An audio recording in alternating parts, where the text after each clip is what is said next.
Miyah Sundermeyer, and I would like to welcome you to the latest episode of my blog series. So far, I have been able to share my own experiences on what it's like for me to live with Asperger syndrome. A second thing that I will do is give my 2 cents on what's going on with autism in the media. A third area entails providing tips and advice for those of you that have Asperger syndrome, as well as those of you who are friends, families, peers, mentors, educators, employers, professionals, and anybody in the community. And I will also cover topics on things that I'm passionate about. Now, before I dive into tonight's topic, I would like to mention 2 things. So, number 1, please be sure to click up here in the upper right-hand corner.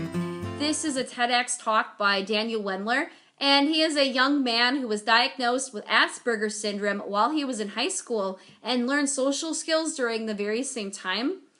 And he thought that social skills were so important that it was okay to teach others. So he developed his own website called improveyoursocialskills.com.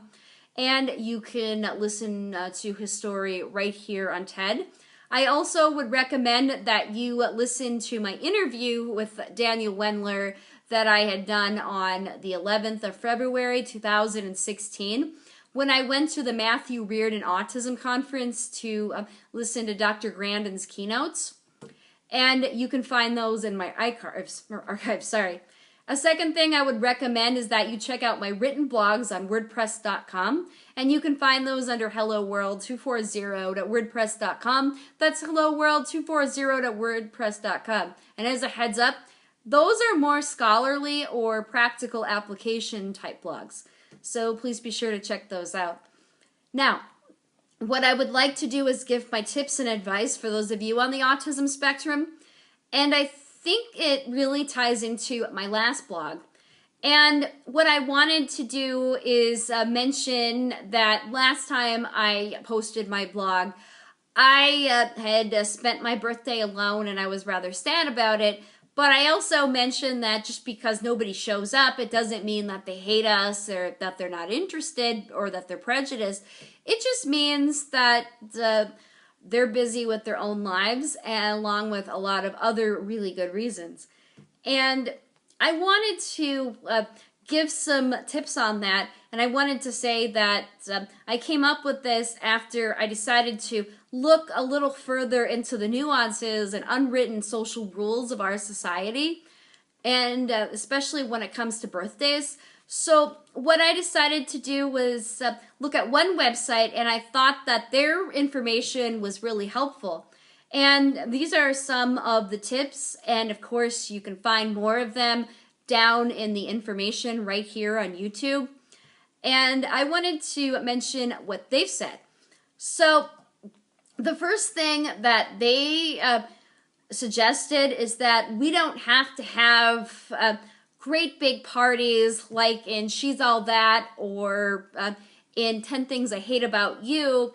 Rather, you could have a party of 3 to 5 people, and you can do things together that you really like.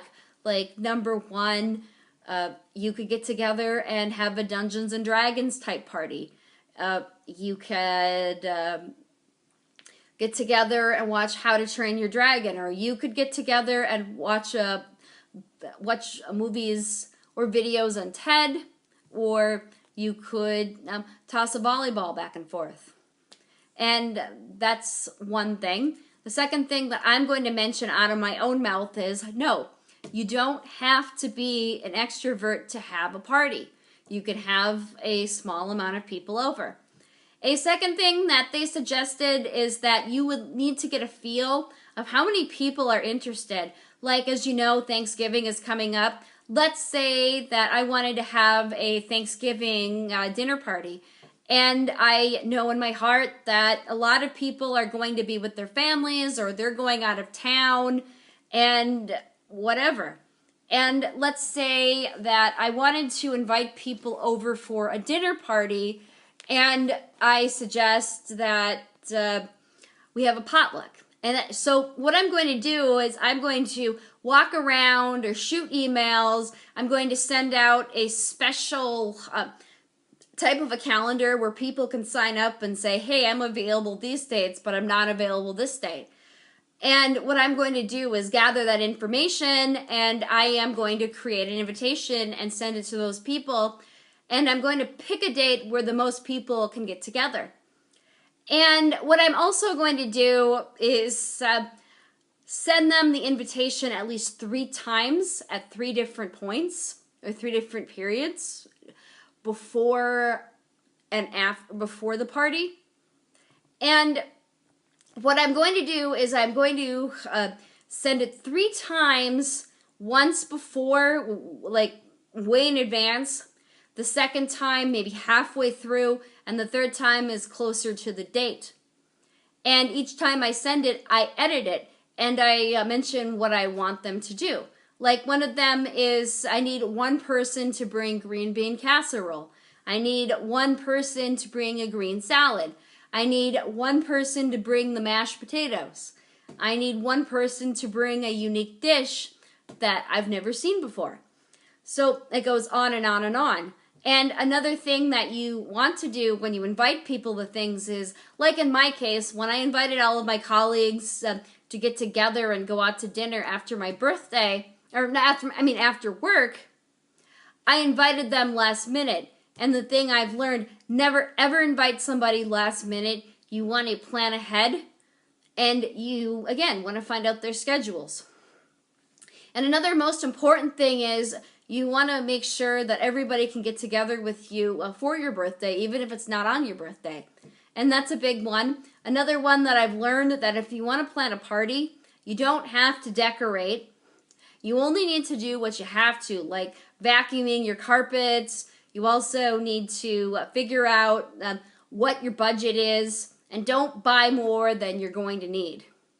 So those are some really, really helpful tips. If you have any questions or comments, I would love to hear from you. Also, be sure to share this with your social skill groups and your support groups. Until next time, I'm Miyah Sundermeyer, and I'm signing off, and don't forget to subscribe.